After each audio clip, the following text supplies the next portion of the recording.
Sunday dinners at my parents' house always followed the same script: Mom's pot roast, Dad's golf stories, and somewhere between the bread rolls and the apple pie, without fail, someone would bring up Brooke's corner office. I never said anything. I just passed the butter and thought about Monday. Because on Monday, I had a 10 a.m. interview to run, and the candidate's name was Brooke Harrington. But let me go back to Sunday. You need to understand the dinner before you can understand the boardroom. The drive from Westwood to Back Bay takes 22 minutes if you hit the lights right. I never hit the lights right on Sundays. My parents live in the kind of suburb where everyone knows the value of everyone else's house, and I always seem to leave just late enough to catch every red on Route 9. That night I sat at the third one, the long one, the one that takes 90 seconds, and I didn't move to change the radio. I just sat with my hands on the wheel, the heat on low, the city starting to materialize in pieces through the windshield. A billboard, a CVS, the Citgo sign blushing red against the dark. 45 minutes ago, I had been at my parents' table. I could still smell the pot roast in my coat. The light changed. I pulled forward. It had started the way it always started. My mother in the kitchen, apron still on, lifting the lid on something that smelled like bay leaves and Sunday obligation. My father in the living room with the sports recap on, volume too high, turning it down by exactly 3 notches when I walked in his version of an adjustment. "There she is," he said. I kissed his cheek. He smelled like Old Spice and the same brand of wool sweater he'd worn my entire life. Brooke was already at the table when I came through. Blazer, hair done, sitting with the particular posture of someone who had decided before arriving how the evening would go. She looked good. She always looked good at Sunday dinner, which I used to think was effort and now understood was armor. Claire. She gave me the cheek kiss too. One side, European fast. "Hey Brooke." That was it. That was our greeting. 2 women who had shared a bathroom for 18 years. The dinner had rhythms. That's the word I keep coming back to. Not rules, not patterns, but rhythms. Like a piece of music that sounds improvised but hits the same notes every time. First rhythm. Dad talked about his golf handicap and how his buddy Warren had moved to Scottsdale, and wasn't that something? Second rhythm.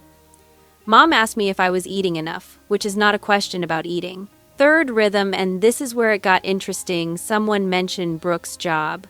It happened 3 times. It always happened 3 times. The first was Brooke herself, around the salad. Something about a campaign she'd pitched, a client she'd landed, the creative team she was steering. My father nodded the way he nodded at things that confirmed what he already thought. My mother said, "That's wonderful, sweetheart," and meant it in the full, uncomplicated way she always meant things about Brooke. I ate my salad. The second was my father, somewhere in the middle of the pot roast, almost offhand. "Your sister's got a corner office now, not to me, to the room, to the general concept of daughters who had made something of themselves." The third was aimed directly at me. He'd put his fork down, which was the tell. My father put his fork down before he said something he'd thought about. "And you?" He gestured vaguely in my direction at me. At my general situation, at the life I apparently led, still playing house with that pathetic job. The table held its breath. My mother looked at her pot roast. Brooke reached for the bread basket. I smiled. It was the smile I'd been building for 6 years, small, unreadable, designed to receive impact without transmitting it back. A good interface. Neutral UX. Still at it, I said. He picked up his fork. The moment passed. My mother asked if anyone wanted more gravy. Here's the thing about feedback. Most people give it to feel better about themselves, not to improve what they're critiquing. I figured that out at 24. I stopped taking it personally around 26. By 28, I'd iterated enough versions of my Sunday dinner self that I'd basically prototyped someone who could sit at that table and feel nothing sharp. Not nothing, just nothing sharp. The drive home was the decompression chamber. 22 minutes to let it go. The lights on Route 9. The Citgo sign. The city getting closer, getting real. My phone buzzed on the passenger seat. Marcus. Before you look at the week, check the Tuesday 10 a.m. Strong portfolio. You'll want to review before Monday. I glanced at it at the next red light. Set it face down. Marcus was my COO. He had the best instincts of anyone I'd hired, which was why I'd made him COO.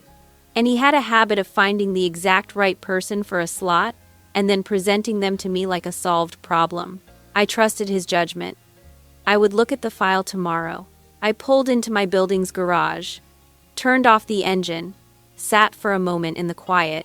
From the street, my building didn't look like much a converted industrial block in the South End, the kind of building that had been a lot of different things before it was this. From the elevator, at the right floor, you could see the whole operation through the glass. The open floor plan, the whiteboards still covered from Friday, the failure wall near the kitchen with its corona of yellow post-its. 35 people had desks in that building. 6 years ago, it had been a sublet with 2 desks and a window that leaked in the rain. I did not think about my father when I looked at it. That was the discipline I'd built to look at what I'd made without measuring it against what anyone else thought of it. You iterate until the thing works. You stop asking for approval from people who've already decided the answer. That's the theory. I took the elevator up, made tea I didn't finish, fell asleep with my laptop open. In the morning, I would open Marcus's file. In the morning, I would read the candidate's name. I got to the office at 7:30, not because I had to, because I liked it before everyone else arrived, the specific quiet of a space that was about to be full of people. Coffee still brewing in the kitchen. Whiteboards from Friday not yet erased. The city out the windows doing its slow morning math. I'd sit at my desk for 30 minutes and do nothing impressive. Read the overnight emails. Eat a granola bar. Think about the week. It was not a glamorous 30 minutes. It was mine. By 8, the first of them started coming through Priya with her headphones already on. Kyle talking to someone on his phone in the elevator, 2 of the junior designers from the 4th floor, cutting through with coffee cups from the place around the corner. I knew their orders. Priya, oat milk latte, always. Kyle, black, large, always. The 2 from the 4th floor changed every week, experimenting, still figuring out what they liked. I liked that about them. Still running tests. Jordan arrived at 8:15, which was when Jordan always arrived, with the precise efficiency of someone who had decided exactly what to optimize for in a morning. "Good weekend," she said, setting a coffee on my desk without breaking stride. "Standard," I said. She pulled up my calendar on the shared screen. "You've got the Hendricks deck review at 9. Marcus flagged a scope issue on the Callaway account. She glanced at her phone. He'd like 15 minutes before noon. And you have a lunch at 12:30 with the Pratt people. What kind of scope issue? Deliverables expanded without a change order. When did that happen? Apparently Thursday. I picked up my coffee. Tell Marcus 8:45. Jordan made a note without looking up. Done. The Hendricks deck review was in the small conference room, 6 people around the table, laptops open, the campaign laid out across the screen in slides that told a story I'd heard the rough draft of 2 weeks ago. The structure was cleaner now. Someone had listened. The issue was the 3rd slide. Always the 3rd slide. I waited until they'd walked through the full deck before I said anything, which is a habit I developed after watching too many early reviews collapse a week of good work because someone said wrong 6 minutes in. "The 3rd slide," I said, when they'd finished. "What's the actual problem we're solving?" Silence. Then, brand recognition. For who? More silence. This kind productive. I could see them running the question back through the work. "The existing customer," said Maya, at the end of the table. She was 26. She said things like they were tests. "Not the new one?" "We were solving for both." "Right," I said. "That's the problem." I wrote 2 words on the whiteboard. They spent 20 minutes reworking the frame. By the end, the 3rd slide was a different slide, still theirs, just finally asking the right question. That was the job, not the big decisions. The right question, early enough to matter. Marcus came in at 8:43, which was when Marcus always came in, Because Marcus was the kind of person who arrived 2 minutes before he was supposed to and considered that generous. Callaway, I said. He sat down and opened his laptop. They added 3 deliverables in the Thursday call, without flagging it as scope. Their project manager sent an email this morning treating it as settled. What did we quote? 8 weeks, 6 deliverables. What are they asking for? 9 deliverables, same timeline. I looked at the ceiling for a moment. Send them the original contract with the change order template. Be polite, be clear. Done, he said. Then, without changing his tone, also the Tuesday 10 a.m. I mentioned last night. Did you have a chance to look at the file? Not yet. He nodded. Didn't push. That was Marcus. He'd surfaced something once and trust you'd land on it. He stood to leave. One more thing, I said. The failure wall. Who added the yellow one on the left side near the bottom? He glanced at the kitchen through the glass. Probably Kendall. She pitched a concept to the Stratfield people Friday. Didn't land. Did she add it herself? Looks like it. I looked at its small yellow square, too far to read. 6 years ago, I'd started that wall because I was tired of watching people carry their failures like something shameful. The only thing worse than failing is pretending you didn't. I'd written it on the first post-it myself. When we lost our second client in a month and I'd needed somewhere to put it, Kendall had added her own. Good, I said. At 9:15, Jordan appeared in the doorway. Your 10 a.m. Tuesday creative director slot. She held out a folder, the paper kind, the way we still did it for final candidates because I'd asked for it that way once and it had stuck. Marcus flagged it last week. Strong portfolio. I took the folder. Jordan left. The office moved around me, someone laughing in the kitchen, a phone ringing 2 desks over, the low blur of the day settling into its stride. I opened the folder. The portfolio came first. Clean pages, Good Bones brand identity work, a campaign system for a hospitality client, 2 editorial projects that showed range without showing off. I turned through them slowly. Marcus was right. Whoever had put this together knew what they were doing. Then the cover page. Name. Title. Current employer. I read it once. Then I read it again, which is not something I do. Brooke Harrington. The office kept moving. Someone laughed again in the kitchen, the same laugh, I realized, trailing off now. A phone rang and was answered. The city sat beyond the windows the way it always sat, indifferent and enormous, and entirely unconcerned with what I was holding in my hands. I set the folder on the desk. I did not close it. My sister had applied for a job at my company. She had no idea it was my company. She had used a recruiter, come through the standard pool, been flagged by my COO as a strong candidate, and now her portfolio was open on my desk, next to my half-finished coffee, on a Monday morning in October. I sat with that for a moment. The word that came to me after a while was not revenge. It was not chance or fate or any of the words people use when coincidence gets too large to be comfortable. The word that came to me was problem. What kind of problem I didn't know yet. I picked up the folder and read the whole thing from the beginning. The portfolio was strong. I wanted it to be weak. I sat with that want for about 30 seconds, the way you sit with something uncomfortable before you decide whether to be honest about it, and then I set it aside and read the file the way I read every file. Objectively, start to finish, no narrative. Brooke's work covered 8 years and 4 employers. The early stuff was the most interesting, which is often how it goes. People learn to make things correct before they learn to make things good, and some of them never get back to the recklessness that made the early work worth looking at. Brooke had gotten back to it.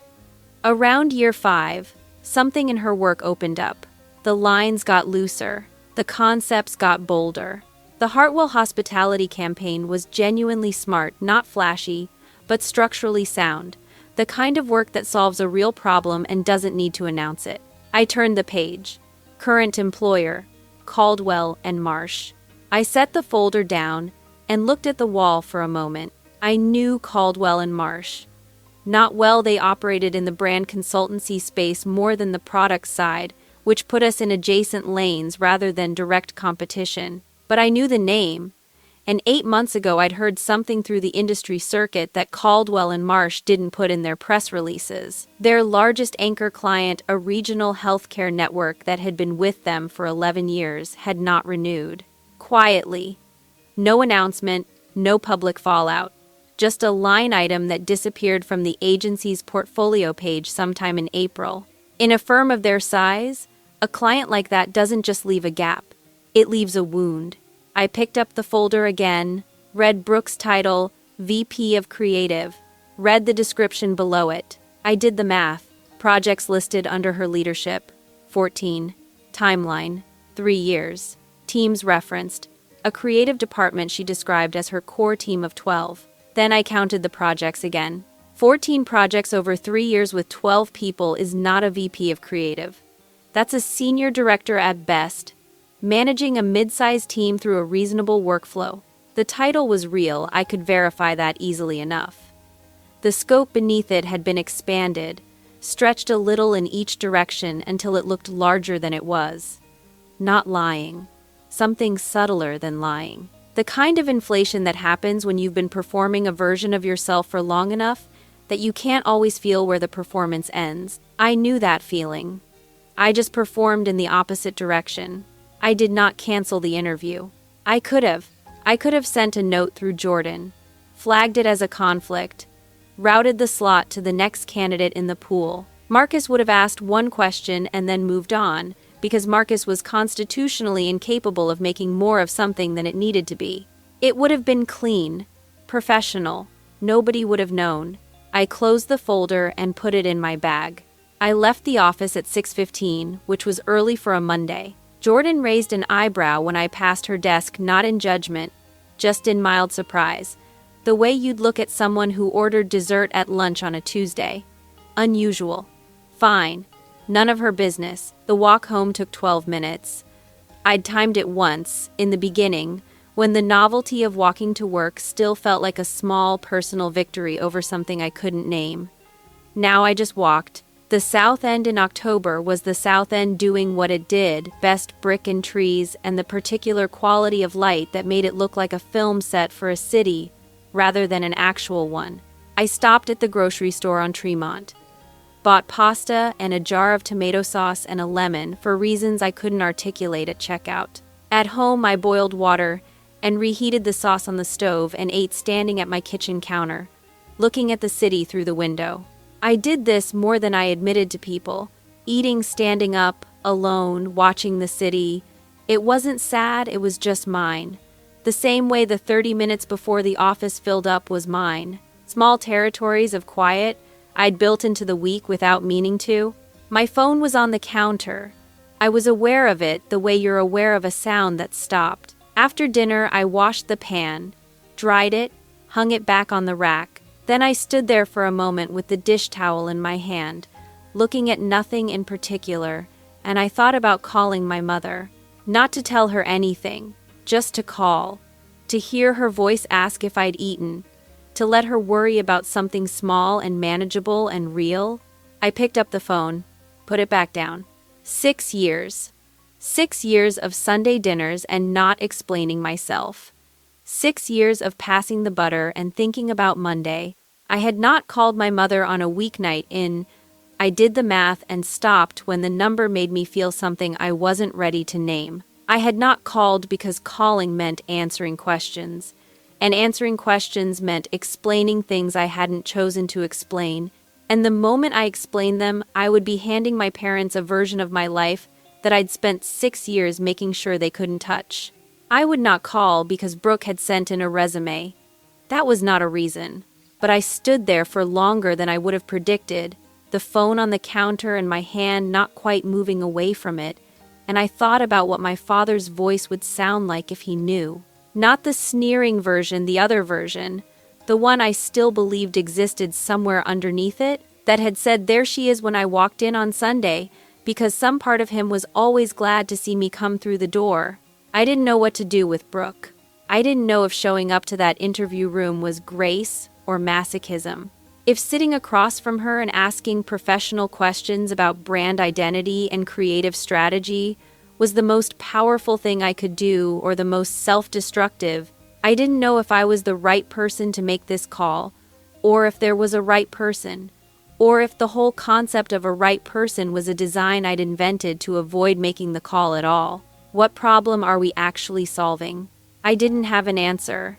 For once, I didn't have a next iteration, a revised frame, a clarifying question that would open the solution up. I had a folder in my bag and a Tuesday at 10, and my sister, who had shared a bathroom with me for 18 years and a table for 6 years after that, and had never once asked what I actually did sitting in a waiting room. Somewhere in her mind, portfolio in hand, not knowing she was about to walk into my building, I made tea I didn't finish, sat on the couch, read the same paragraph of a book 3 times. At 10:15, I turned off the lamp and went to bed. It wasn't a decision exactly, more like what happens when you've held a question long enough that you stop expecting it to answer itself tonight. You put it down, you close your eyes, you trust that morning is a different kind of thinking. Tuesday morning, I got to the office at 7:30. Tuesday morning, I got to the office at 7:30. Same as Monday, same as every morning. The granola bar, the overnight emails, the city doing its slow math through the windows. I sat at my desk and did not think about the 10 a.m. I thought about the Pratt lunch, the Callaway change order, a proposal we needed to have out by Thursday. I drank my coffee. I was completely, studiously normal about it. At 7:52, I opened my laptop and looked up the first reference. Her name was Diane Ashford. She'd been Brooke's direct supervisor at her second employer, a brand consultancy in Chicago, where Brooke had spent 3 years before moving to Boston. Diane answered on the second ring, which told me she was already at her desk. "Harrington?" she said, when I'd explained the call. "Yes, absolutely." No pause, no careful choosing of words. She came to us fairly junior and left as one of my best people. She has a quality that's harder to teach than most skills. She knows when to trust her instincts and when to hold off. I've seen a lot of people who have one or the other. She had both. "Anything you'd flag?" I asked. Diane thought for a moment, actually thought I could hear it. She doesn't suffer fools easily. That's not always a liability, but it's worth knowing. In the right environment, she's exceptional. In the wrong one, she can get frustrated. What's the wrong environment? One where decisions get made by whoever talks loudest. I wrote nothing down. I didn't need to. The second reference was a former client, a man named Greg Okafor, who had worked with Brooke on a retail identity project 18 months ago. He talked for 4 minutes without being prompted. He used the word thorough twice and honest once, in the specific way people use it when they mean she told me something I didn't want to hear and she was right. I thanked him. I hung up. I sat with the 2 calls for a moment the way you sit with information that confirms something you half hoped wouldn't be confirmed. Because confirmation removes options and options are comfortable. The work was real. The praise was specific. Neither of them had been coached. I put my phone face down on the desk, refilled my coffee, went back to the Callaway contract. Marcus came in at 8:43. "Morning," he said, dropping into the chair across from my desk with his laptop open. Callaway responded, "They're not happy about the change order. They'll live," their project manager said, and I'm quoting, "This feels punitive. Send her a copy of the original scope document and the email thread from Thursday where she approved the expanded deliverables. Highlight Thursday's date." Marcus typed something. Done. He closed the laptop halfway. "Anything else before the Pratt lunch?" I looked at him for a moment. "The Tuesday 10 a.m., I said. "Did you vet the application yourself? Pulled it from the candidate pool?" "Yes." "Check the portfolio before I flagged it for you." He paused. "Why?" "Her name's Brooke Harrington." The office moved around us. Someone's chair scraped on the 4th floor. A phone rang at the front desk and was answered on the second ring. Marcus looked at me steadily. "Is that—" "Yes." He was quiet for a moment, not calculating, processing. "There's a difference. Do you want me to pull the slot?" "No," I said. "I've got it." He looked at me for one more second. The look was not intrusive. It was just attentive. The way someone looks when they're deciding whether you need them to say anything else, and then deciding you don't. Okay, he said. He stood, picked up his laptop, left. That was Marcus. The whole conversation had taken 4 minutes. I had worked with people who would have needed 40. The rest of the morning passed the way mornings pass when you're paying attention to the wrong clock. I reviewed the Pratt brief. I signed off on 2 invoices. I looked at a revised slide deck for a client in Cambridge and left 3 comments in the margin that amounted to, "You're solving the right problem the wrong way." I wrote that down gently. I was always writing it gently. At 9:30, I went to the bathroom, looked at my face in the mirror for approximately no reason, and went back to my desk. At 9:45, Jordan appeared in the doorway. "Your 10 a.m. is here," she said. And then, because Jordan had worked with me for 3 years and had developed the specific competence of not saying things she didn't need to say, nothing else, just that. "Give me 5 minutes," I said. She nodded and went back to her desk. I sat for a moment, looked at the window, the city, the October sky doing something interesting with clouds over the financial district. Thought about nothing constructive. Then I picked up the folder Brooks folder, with her portfolio and her cover page, and her 2 references I hadn't told Marcus I'd called, and stood up. Through the glass across the floor, I could see her. She was in the waiting area outside Conference Room B. Seated, back straight, portfolio on her lap with both hands resting on top of it. Her blazer was the same kind she'd worn to Sunday dinner, sharp, armor adjacent. She was not looking at her phone, which was either impressive self-discipline or a decision she'd made before she sat down. Her hair was up.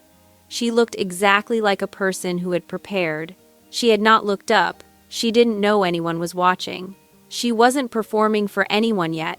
This was the version of Brooke that existed when she thought no one could see her, still composed, still put together, but with something underneath the posture that looked, from this distance, like the effort required to hold it. She'd applied through a recruiter, used her real name because why wouldn't she? Harrington Design Group was a name she'd never associated with me. Why would she? She'd never asked what I named it. I watched her for exactly as long as it took me to decide that I wasn't angry. I wasn't sure what I was, but it wasn't that. Jordan walked her to the conference room at 9:58, set a water glass on the table.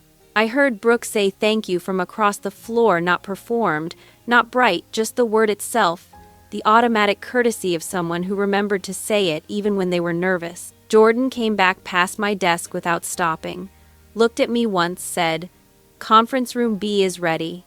"Thank you," I said. I stood outside the door. Not long. 10 seconds, maybe. Long enough to make sure my hands were still, which they were. Long enough to run the question one last time, what problem are we actually solving here? And to accept that I didn't have a clean answer, and that I was going in anyway. The door had one of those lever handles. I pressed it down. I walked in. She was looking at her phone when I walked in. She looked up, and I watched it happen in real time, the recognition coming in 2 separate waves. The way a cold front moves. First the face, then the name, then the understanding of what the face and the name meant in this particular room. 2 full seconds. The portfolio slid off the table. Neither of us moved to catch it. It landed on the floor between us and stayed there. She stopped. Not the CEO. Just, "Claire, please sit down, Miss Harrington." Something crossed her face, confusion, recalculation. The beginning of something that might have been embarrassment. She sat. I sat across from her. I set her folder on the table. I folded my hands. "Let's start with the Hartwell campaign," I said. "Walk me through the brief." She was good at her job. I want to be precise about that because it matters. For the first 15 minutes, she was also visibly shaken, which showed up not in her voice. She controlled her voice, but in the over-specificity of her answers. Too many details, too many qualifications, the verbal equivalent of someone holding very still because they don't trust what happens if they move. I let her talk. I asked a follow-up question about the Hartwell brief's original constraints, and she answered it, and somewhere in the middle of her answer, something shifted. She stopped referencing her notes and started just thinking. Out loud. The way people think when they've forgotten to be careful. "The brief asked for something timeless," she said. which is usually code for we don't want to commit to anything. So we went the other direction. We made it specifically of this moment, which meant it would either feel dated in 5 years or iconic. That was a gamble. A pause. It worked. How did you sell that to the client? I told them timeless is what every brand wants, and almost none of them have. I told them specific is what actually builds loyalty. She looked at me.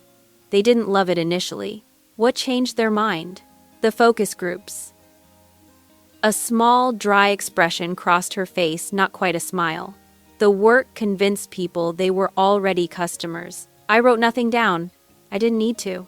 I asked about the Caldwell and Marsh project that had underperformed a retail launch from 3 years ago, which I'd found in the portfolio without a case study attached. She knew which one I meant before I finished the description. Her jaw adjusted slightly. That one was mine, she said. The strategy was right, the execution was mine, and the execution was wrong. We moved too fast on the visual language before the positioning was settled. By the time positioning landed, the visuals were in production and we didn't have the budget to go back. A beat. I'd do it differently. How? She told me. In specific, concrete, unrehearsed terms, she told me exactly what she'd do differently. It took 90 seconds and it was the best answer she'd given me all morning. The interview was good. We both knew it. There was a pause after I'd worked through my questions. The natural pause at the end of a professional conversation when everything substantive has been said and the room hasn't found its way to the next thing yet. I was about to tell her we'd be in touch. Can I ask you something? Brooke said. I looked at her. This is your interview, I said. I know. She glanced at the glass wall at the open floor beyond it, the whiteboards, the people moving between desks, the failure wall near the kitchen with its scatter of post-its. How long has this... She stopped. Tried again. How long? 6 years, I said. She looked at the table. Her hands were flat on it, still the way hands get when the body is making a decision about what to do next. 6 years, she said. Not a question. Just the number, held in her mouth like something with weight. I started it with $12,000 and one client, I said. The first office was a sublet on Newbury Street with a window that didn't close all the way. We had 2 desks and a space heater that tripped the circuit breaker if you ran it for more than 40 minutes. I don't know why I told her that. I hadn't planned to tell her that. Brooke was still looking at the table. Dad said you were playing house. Her voice was level, not accusing. Reporting. With that pathetic little job. A pause. He said it on Sunday. I heard him, I said. I know. She looked up. I told them you were. The room was quiet. Outside the glass, someone laughed at something, a sharp, bright sound that came and went. I believed it, Brooke said. I want you to know that. I wasn't saying it to be cruel. I actually believed it. I didn't say anything, which is possibly worse, she said. I thought about that. Maybe, I said. Maybe not. She looked at the window. At the October sky, the same sky from my kitchen the night before, doing the same thing with clouds. Then she looked back at the room, at the people visible through the glass, at the structure of the place, the quality of the light, the particular organized energy of 35 people who had decided to build something together. And then, slowly, helplessly, with no performance in it at all, she laughed. Not meanly, not bitterly. The laugh of someone who has been holding a pose for so long they forgot it was a pose, and then the pose collapsed all at once and there was nothing left to do but laugh at how long it had taken. It was a real laugh. It went on for a moment and then it stopped, and she pressed the back of her hand to her mouth, and her eyes were bright with something that wasn't quite tears. I watched her. Then, before I could decide not to, a small sound came out of me. Not as long as hers. More tired. The laugh of someone who had been doing the same thing from the other side. We sat there for a moment. 2 women in a conference room in Boston at 10:40 on a Tuesday morning, with a portfolio on the floor between us and a job offer neither of us was going to mention anymore. I should tell you about the hour that followed, because this is the part I hadn't planned. I hadn't planned to tell her about the first client, a small outdoor furniture company in Cambridge that had taken a chance on a 25-year-old with a business plan and no track record.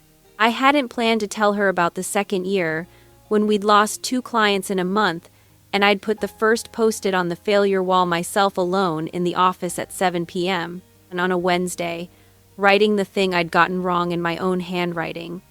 And how that had been, for reasons I still couldn't fully explain, the moment I knew the company was going to survive. I hadn't planned to tell her any of that. She told me about the corner office. Not the performance of it, the reality. A good title at a firm that had been quietly contracting for 2 years. The anchor client that didn't renew. The way she'd been presenting a version of her job to Sunday dinner for so long that she'd started to lose track of what the real version was underneath. "I've been telling them about my job for so long," she said. "I forgot to notice it was falling apart." I looked at the table. I never told them about mine because I didn't want them to have it. The room held that for a moment. "That makes sense," Brooke said. Then quieter, "That's sad." "Yeah," I said. She looked at the failure wall through the glass. "You could read some of the post-its from here if you knew what you were looking for." "What is that?" "Things that didn't work." I paused. "We write them down, so they don't turn into secrets." She was quiet for a moment. "Whose idea was that?" "Minette." She looked at it for another few seconds. Then she looked at me with an expression I didn't have a name for, not quite recognition, not quite apology. Something between them that had been waiting a long time to exist. "I didn't know," she said. "I want to say I would have asked, but I think she stopped." "You didn't ask," I said, evenly. "Not as a wound." "No," she said, "I didn't." We sat with that.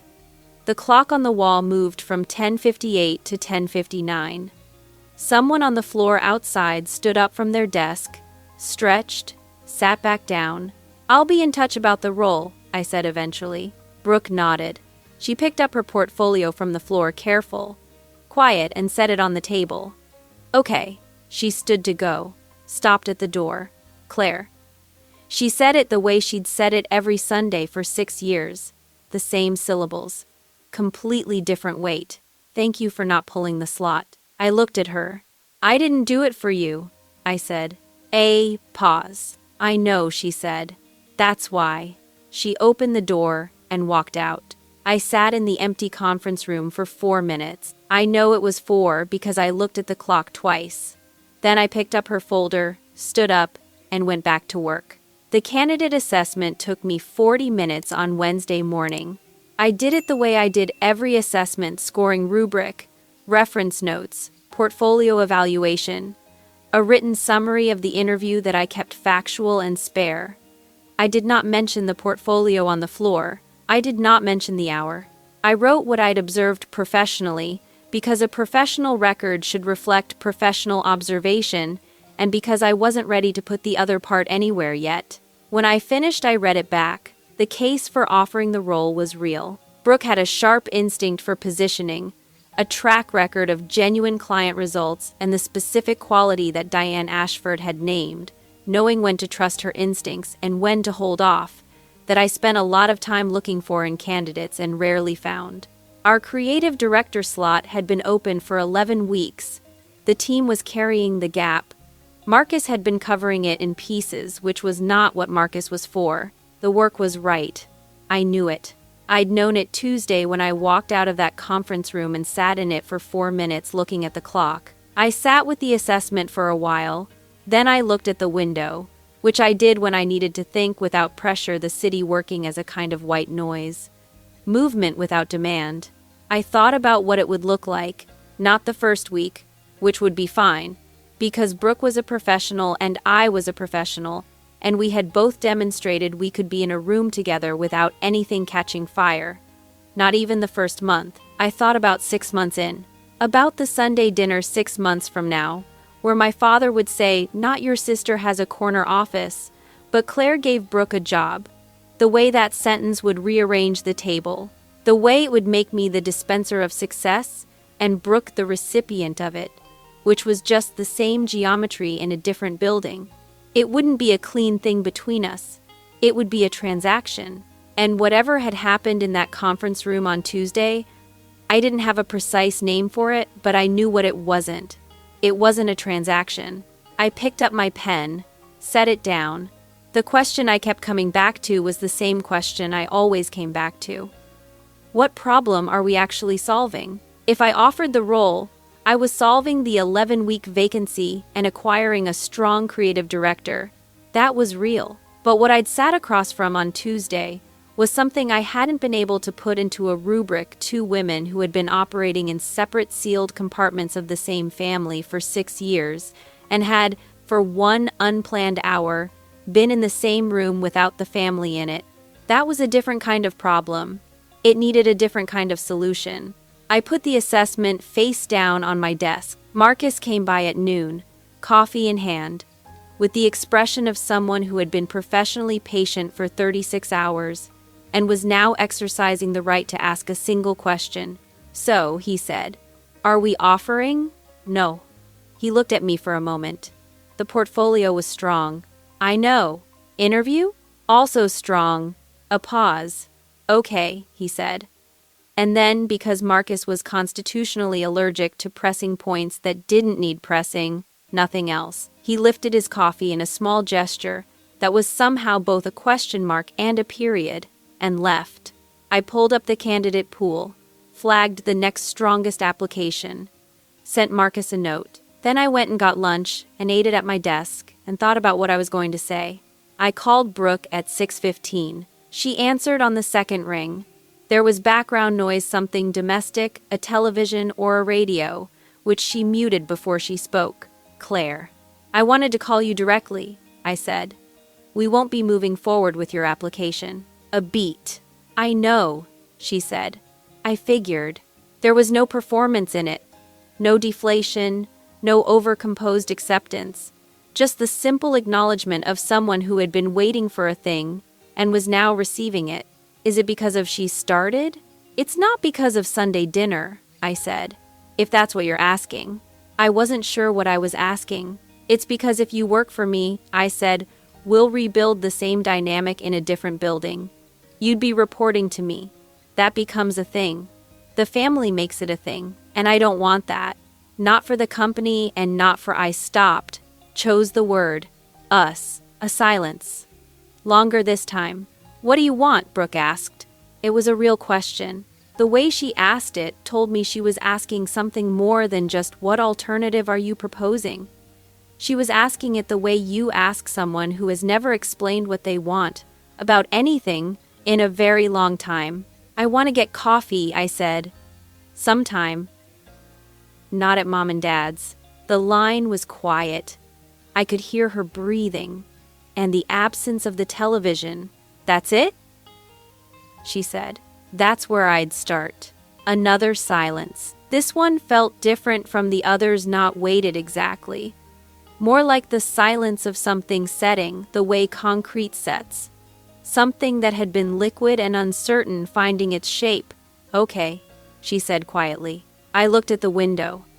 The city was going dark in the way it went dark in October. Not sudden, just a gradual shift in the quality of the light until you looked up and realized the day was gone. "I'll send you some names," I said. "People in the industry I respect. There might be a better fit for you somewhere else. You don't have to do that." "I know." A pause. Then, "Thank you, Claire. We'll get coffee," I said. I hung up and sat for a while with the phone in my hand, the screen going dark.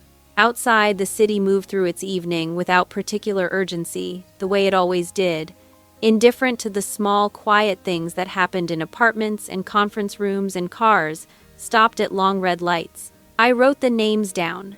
5 of them. People I knew, whose work I respected, who ran the kind of places where Brooke's instincts would have room. I'd send them in the morning. The letter took me 20 minutes. I wrote it Thursday morning, before the day got complicated, with coffee and the early quiet that I'd claimed as mine. It was a reference letter for Brooke Harrington, addressed to the hiring manager at Prescott Creative in Cambridge, a mid-sized agency I'd watched for 3 years, and respected in the particular way you respect work that doesn't announce itself. They were good at brand narrative. They had a creative director slot that had been posted for 6 weeks. The work would stretch Brooke without breaking her. I knew the founder, Gail Prescott, well enough to call her by first name and have her call me back. The letter was specific. That was the point, not a favor dressed as an assessment, but an actual assessment. The kind that stands on its own if you remove my name from it. I wrote 3 things I'd observed in the interview. The way Brooke had talked through the Hartwell campaign without referring to her notes once she'd stopped being nervous. The honest accounting of what had gone wrong at Caldwell and Marsh and what she'd do differently. The particular quality Diane Ashford had named. Knowing when to trust instinct and when to hold off that I'd seen for myself now, and could confirm in my own words. I read it back. It was accurate. I sent it to Gail with a short note attached. This candidate came through our process. She's the right fit for what you're building. The letter explains it. I hit send and went to the Pratt meeting and didn't think about it again. Brooke texted me 11 days later. They offered. Starting the 14th, I looked at it for a moment. Good, I wrote back. A pause, then, thank you. I set my phone down, picked it up. You did the interview, I wrote. 3 dots appeared. Disappeared. Then, still, that was it. That was the whole exchange. I put the phone in my pocket and went back to the proposal I was reading. And I felt something that didn't have a clean name, not quite satisfaction, not quite relief. Something that lived in the vicinity of both without being either. Like when you've been holding a door open for a long time and finally feel the weight of it lift on the other side. We got coffee on a Thursday in November. A place in Inman Square that neither of us had been to that was the only criterion I'd named when Brooke asked where, and she'd found somewhere that qualified. The first 5 minutes were awkward. There's no honest way to say that they weren't. We ordered and looked at our cups and made a brief, stilted attempt at talking about the neighborhood, and then Brooke said, "This is strange," and I said yes, and after that it was somehow fine. She talked about Prescott. The first week, the adjustment of a new team, the specific relief of walking into a building where nobody had a pre-existing version of her. She talked about a project she'd been handed on day 3, a brand refresh for a healthcare nonprofit that was complicated in the ways she liked and manageable in the ways she needed right now. She talked about it the way she'd talked about the Hartwell campaign in the interview, dropping the performance partway through, thinking out loud, landing on the actual thing she meant. I talked about the Callaway account, which had finally settled its change order dispute, about a hire we'd made in September who had turned out to be one of the best instincts Marcus had ever had, about the winter light in the South End, which was different from the summer light in ways I still hadn't figured out how to describe. We did not talk about Sunday dinner for an hour and 40 minutes. Then we did. Briefly, not extensively, just enough. Brooke said something about Frank's golf handicap that was, structurally, a joke, and I laughed at it, which surprised us both. The barista came by and refilled our water glasses without being asked. Then came by and did it again. We stayed for 2.5 hours. When we left, we stood on the sidewalk in November air that had real teeth in it, and Brooke said, "Same time next month?" And I said, "Text me," which was not a no. Frank called me 3 days later. I was in the car, parked outside a client meeting I was 4 minutes early for. His name came up on the console and I sat with it for a moment before I answered. "Dad, your mother told me," he said. No preamble. About Brooke. The job. What about it? She said you sent her somewhere else. A pause. And in the pause, I could hear the shape of the thing he was building. The confusion of a man whose architecture for understanding success had just encountered a load-bearing wall it hadn't expected. You're the CEO of a design company and your sister needed a design job. Why wouldn't you just, because she deserved something that was actually hers? I said. The line went quiet. Not the quiet of someone composing a response. The quiet of someone who has received a sentence they don't have an answer for and knows it. I waited. Outside the car, a couple walked past with a dog that was trying to investigate a lamppost with great urgency. A bus went by, the ordinary Tuesday afternoon of a city that had no opinion about what was happening inside this particular parked car. my father said. Then, all right. Then he hung up. I sat there with the phone in my hand, the screen going dark, the car ticking quietly as the engine cooled. Not you're right. Not I didn't think of it that way. Not I'm proud of you, not that, which I had stopped expecting sometime in my late 20s and had made a certain peace with. Just, a sound that meant the sentence had landed somewhere it hadn't expected to land, and he didn't know yet what to do with it. 31 years, that wall had been standing. I had said approximately 1,000 things against it, defended myself, deflected, smiled, and passed the butter, and none of them had found a crack. She deserved something that was actually hers had taken 4 seconds. I wasn't going to be unrealistic about what that meant. One hum was not a converted man. It was not an apology or a revelation or the beginning of a different relationship. It was a sound, a very small sound that a wall makes sometimes when something hits it in the right place. I would take it. I checked my mirrors, picked up my bag, and went inside for the meeting. 6 months later, I drove to Sunday dinner. 6 months later, I drove to Sunday dinner. Same route. Route 9 out to Westwood. The lights timed the same way they'd always been timed, which is to say badly. For me, every Sunday without exception. The same CVS. The same billboard that had cycled through 4 different advertisements since I'd started noticing it. The Sit-Go sign was doing what it always did, going red against a sky that had more dark in it now it was March. The light still thin and unreliable, not yet winter but not yet anything else. I hit the long light, the one that takes 90 seconds. I sat at it and did not check my phone and did not change the radio and thought about nothing consequential. The light changed. I pulled forward. My mother had made pot roast. Of course she had. My mother had made pot roast every Sunday since I could remember. The same recipe from the same dog-eared card she kept in the second drawer to the right of the stove, and she would make it every Sunday for as long as she was able, and there was something in that continuity that I had spent years finding oppressive, and was only now beginning to understand was also just a little, around the edges, a kind of love. Imperfect, yes, shaped by a woman who had made her accommodations with life a long time ago, and was no longer in the business of re-examining them. But consistent.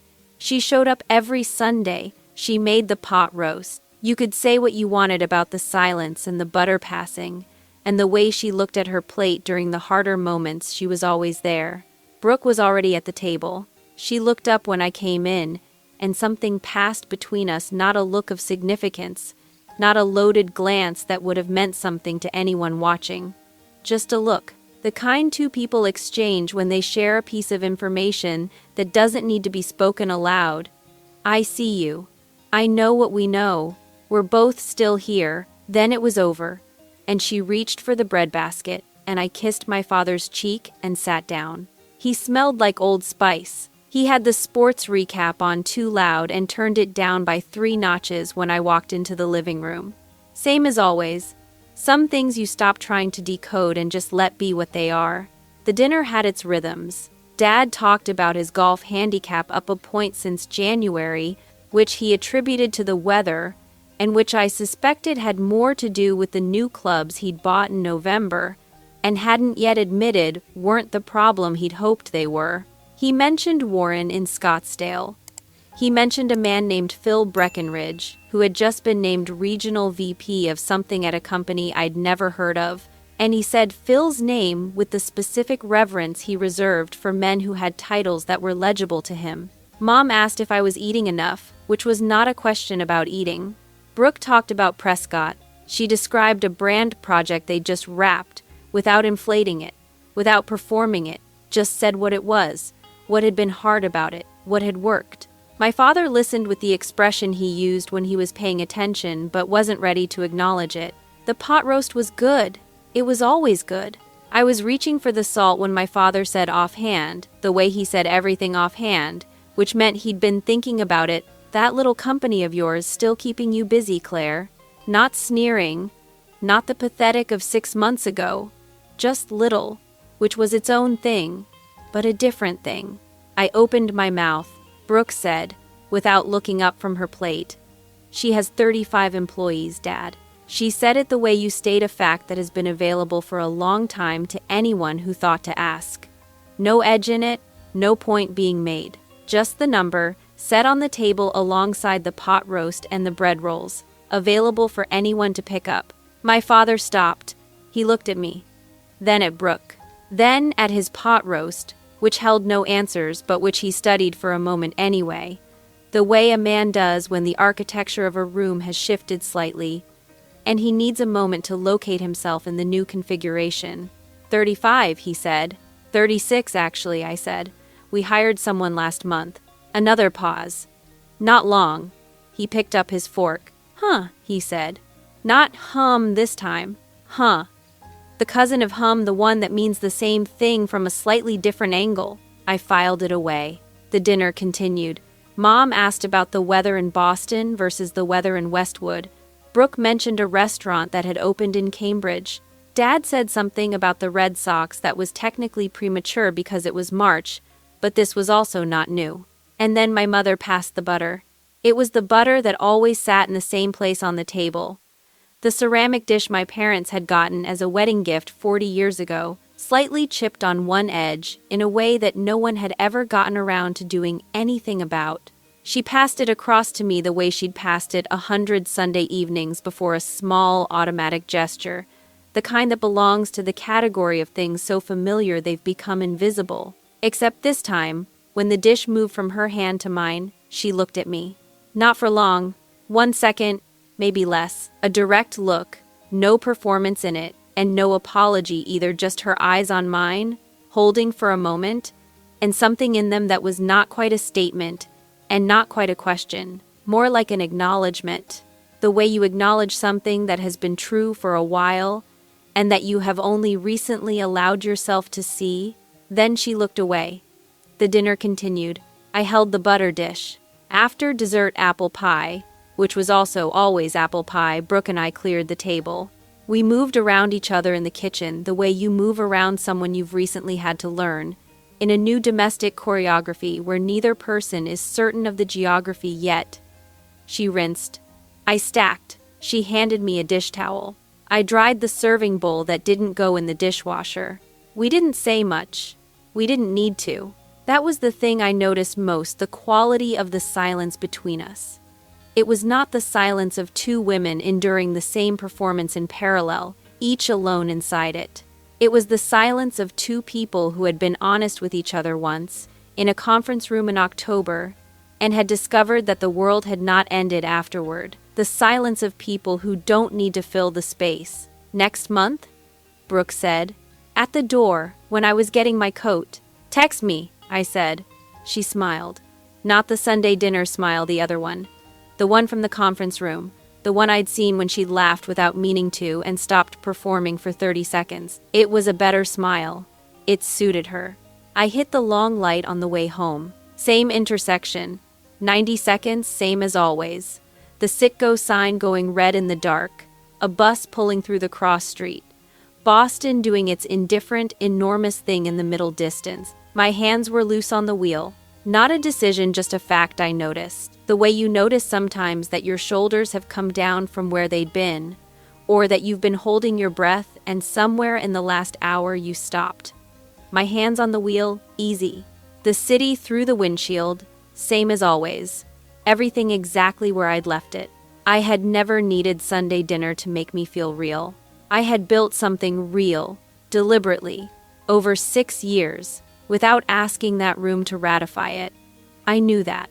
I would always know that. But it was genuinely something when it finally stopped making me feel invisible. The light changed. I pulled forward. Here's what Claire learned and what I want to leave with you. When the people closest to you decide early who you are, silence feels like the safest answer. You stop explaining yourself. You stop correcting the record. You build something real, and you hold it close, away from the hands that might diminish it. That discipline protects you, but it also lets their version of you keep standing, unchallenged, at the table. Invisibility is not the same as freedom. And here is the other thing, the harder thing.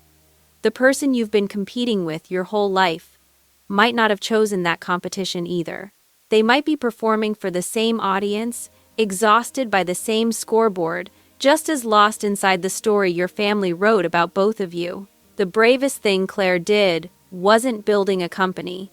It was walking through a door, not knowing what she'd find on the other side, and choosing honesty over leverage when she got there. You don't have to win to be free. You just have to stop needing the room to confirm what you already know is true. If this story touched something in you, maybe a dinner table you still dread, a sibling relationship that never quite fit right, a version of yourself that someone else decided on long before you could, I'd love to hear it. Drop it in the comments. Tell me your story. Because the most important thing about carrying something alone for years is finally realizing